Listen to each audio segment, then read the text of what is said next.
जय श्री कृष्ण। प्रत्येक वर्ष होली के बाद आने वाली अष्टमी को शीतला माता का पूजन किया जाता है। ये शीतला माता गर्मियों में होने वाले रोगों, चर्म रोगों, फोड़े फुंसियां, मिर्गी, दिमागी बीमारियों से सभी की रक्षा करती हैं। इन माता को 64 योगिनियों अर्थात देवी के 64 रूपों में स्थान प्राप्त है। इसी कारण प्रत्येक शहर, गांव और ढाणियों में भी हनुमान मंदिर के आसपास अथवा नीम के वृक्ष के नीचे इन माता का स्थान बना होता है। पुराने समय में इनकी मूर्तियां नहीं होती थी, बल्कि किसी भी खुरदुरे पत्थर को ही इनका स्वरूप मानकर पूजा जाता था। वैसे तो माता अत्यंत रूपवती हैं, लेकिन भक्तों की परीक्षा लेने के लिए इन्होंने बूढ़ी माँ का स्वरूप बनाया था तथा गर्म चावल के माड़ के फफोलों से अपना रूप और भी डरावना कर लिया था। तभी से इन्हें बोथरी माता कहा जाने लगा। शीतला माता का पूजन ठंडे वारों में तथा बासे भोजन से किया जाता है। सर्वप्रथम हम गणेश जी की वह कथा जो कि शीतला अष्टमी के दिन सुनी जाती है तथा उसके पश्चात शीतला माता की कथा सुनते हैं। वीडियो के अंत में हम उन विशेष बातों को जानेंगे जिनको शीतला पूजन के लिए जानना आवश्यक है, जिनको माने बिना, जिनको जाने बिना शीतला पूजन का हमें संपूर्ण फल नहीं मिलता। सर्वप्रथम हम विनायक जी की वह कथा सुनते हैं जो शीतला अष्टमी के दिन सुनी जाती है। एक सास और उसकी 5 बहुएं थी। सबसे छोटी बहू की आदत थी कि वह रसोई में झूठा फैला देती थी, झूठे हाथों से ही सब कुछ छू लेती थी। तो सासू जी ने उसका रसोई में आना बंद कर रखा था और उसको काम दे रखा था कि तुझे नदी से पानी भरकर लाना है। बहू अपनी आदत से लाचार थी। वह रोज जब नदी पर जाती तो जाते समय घर से आटा चुरा कर ले जाती, नदी से पानी लाती, आटा गूंथती, पंसारी की दुकान से उधार गुड़ और घी लाती, शमशान की चिता पर रोटी और बाटी बनाती और उसको चूर कर चूरमा बना लेती और पास ही के मंदिर में विनायक जी के सामने उन्हें भोग लगाकर और उस चूरमा को खा लेती। बहुत दिनों तक ऐसा क्रम चलता रहा। तो विनायक जी को एक दिन यह देखकर बड़ा ही अचंभा हुआ और उन्होंने आश्चर्य से अपने मुंह पर उंगली रख ली। बहू घर आ गई। दूसरे दिन जैसे ही मंदिर के पट खुले तो लोगों ने देखा कि विनायक जी के मुख पर उंगली रखी हुई है। वे आश्चर्य करने लगे और सभी लोग यह बातें करने लगे कि कुछ ना कुछ अवश्य ही बुरा होने वाला है, तभी तो गणेश जी ने अपने मुंह पर उंगली रख ली है। सब लोग मंदिर में जमा हो गए। बड़े पंडित आए, राजा आए, उन्होंने कई कोशिशें की लेकिन कोई फायदा नहीं हुआ। फिर राजा ने गांव में ड्योढ़ी पिटवा दी कि जो भी विनायक जी के मुख से उंगली को हटवाएगा उसे इनाम दिया जाएगा। जब यह ड्योढ़ी बहू ने सुनी तो वह घबरा गई, समझ गई कि अवश्य ही विनायक जी अब कुछ विपदा लाने वाले हैं। उसने अपनी सासू जी से कहा, माता जी क्या मैं जाकर कोशिश करूं? बहू सास बोली कि बड़े बड़े पंडित और राजा कुछ नहीं कर सके तो तू क्या कर लेगी, क्यों हमारी नाक कटवाती है?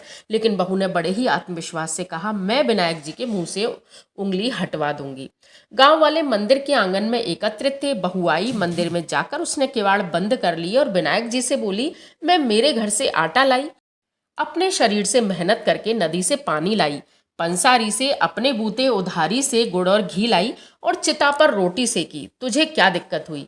या तो अपने मुख से उंगली को हटा ले वरना तेरा सिर फोड़ दूंगी। विनायक जी ने सोचा, इसने पहले मुझे भोग लगाया, सच्चे मन से मुझे धया, इसकी बात नहीं मानी तो यह तो मेरा सिर फोड़ ही देगी। कहते हैं भोले के भगवान होते हैं। बहू ने मंदिर के दरवाजे खोले। लोगों ने देखा विनायक जी ने उंगली हटा दी। गांव वाले कहने लगे, बहू तू क्या जादू टोना करके आई जो विनायक जी की उंगली हटवा दी? बहू ने कहा, मेरी सास मुझे भोजन नहीं देती, मैं तो घर से आटा, नदी से पानी, पंसारी से घी गुड़ लाकर चिता पर सेकती और विनायक जी को भोग लगाकर उसे खुद खाती।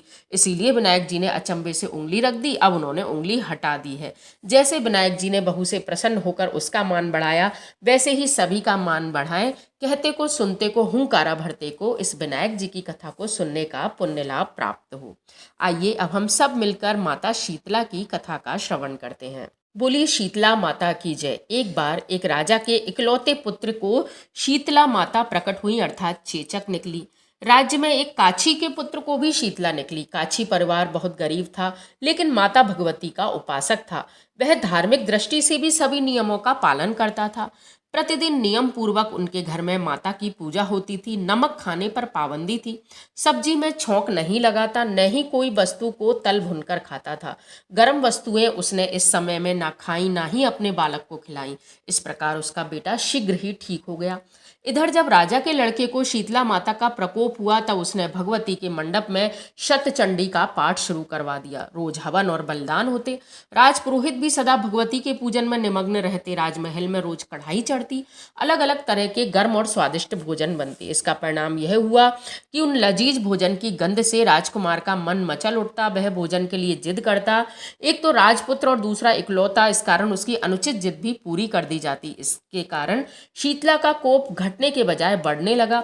शीतला के साथ साथ उसके बड़े बड़े फोड़े निकले, उनमें खुजली जलन होती। शीतला की शांति के लिए राजा जितने उपाय करता वह सब बेकार हो जाते। एक दिन राजा के गुप्तचरों ने उसे बताया कि काची पुत्र को भी शीतला निकली, लेकिन वह तो ठीक हो गया। यह जानकर राजा सोच में पड़ गया। मैं शीतला माता की इतनी सेवा कर रहा हूँ, पूजा अनुष्ठान में दान पुण्य में कोई कमी नहीं है, पर मेरा पुत्र अधिक रोगी होता जा रहा है, जबकि काची पुत्र बिना सेवा पूजा के ठीक हो गया। इसी सोच में उसे नींद आ गई। उसके सपने में श्वेत वस्त्र धारण करके भगवती ने उसे दर्शन दिया और कहा, राजन, मैं तुम्हारी सेवा अर्चना से प्रसन्न हूँ, इसलिए आज तुम्हारा पुत्र जीवित है। इसके ठीक न होने का कारण कि तुमने शीतला के समय पालन करने योग्य नियमों का उल्लंघन किया। तुम्हें ऐसे हाल में नमक का प्रयोग बिल्कुल बंद करना चाहिए। नमक से रोगी के फोड़ों में खुजली होती है। घर की सब्जियों में छौंक नहीं लगाना चाहिए, क्योंकि इसकी गंध से रोगी का मन उन वस्तुओं को खाने के लिए ललचाता है। रोगी का किसी के पास आना जाना मना है, क्योंकि यह रोग दूसरों को भी होने का भय रहता है। तुम इन नियमों का पालन करो तो तेरा पुत्र अवश्य ही ठीक हो जाएगा। विधि समझाकर देवी अंतर्ध्यान हो गई। प्रातःकाल से ही राजा ने देवी की आज्ञा अनुसार सभी कार्यों की व्यवस्था कर दी। इससे राजकुमार की सेहत पर अच्छा प्रभाव पड़ा और वह शीघ्र ही ठीक भी हो गया। एक दूसरी कहानी भी है जो शीतला माता के दिन सुनी जाती है। चैत्र का महीना आया। होली के बाद 8वें दिन शीतला सप्तमी आई। सभी लोग कहने लगे, माता आई, माता आई। किसी ने हलवा बनाया, किसी ने पूड़ियाँ बनाई, माता जी को गरम गरम खाने का भोग लगाया। भोजन को करते ही माता के अंग अंग में आग जलने लगी। माता दौड़ी दौड़ी कुम्हार के घर गई। कुम्हार को कहा, मेरा अंग अंग जल रहा है, मुझे ठंडी मिट्टी में लेटना है। ठंडी मिट्टी में लेटने से माता को थोड़ी ठंडक मिली। उन्होंने कुम्हार से कहा, मुझे भूख लगी है। कुम्हार ने कहा, मेरे यहाँ तो रात की ठंडी राब रोटी है, वही खाओ, इसी से प्रसन्न हो। उसको खाकर माता प्रसन्न हुई, कुम्हार पर अत्यंत प्रसन्न हो गई। माता ने कहा, सारी नगरी में मेरा हाहाकार किया गया है, अब कल रात को यहाँ आग लगेगी, सबके घर जल जाएंगे, बस तेरा ही घर बचेगा। दूसरे दिन सारा नगर त्राही त्राही करने लगा। कुम्हार का घर बच गया। गांव वाले कहने लगे, कुम्हार, तूने क्या जादू किया जिससे सारा नगर नष्ट हो गया, राजा का महल भी जल गया और तेरा घर बच गया। कुम्हार ने कहा, मैंने कोई जादू टोना नहीं किया, मैंने तो बस शीतला माता को ठंडा किया। तुम सब लोगों ने गरम गरम भोजन कराया तो माता के अंग में फफोले हो गए, इसी कारण माता का कोप हुआ और नगर में त्राही त्राही मच गई। लोगों ने पूछा, अब माता कहाँ है? तो कुम्हार कहने लगा, माता नीम के पेड़ के नीचे ठंडी छाया में बैठी हैं। गांव वाले माता के पास गए और विनती करने लगे तो माता बोली, तुम सभी ने मुझे गर्म भोजन करवाया, उससे मेरी जीभ पर मेरे अंगों में छाले हो गए।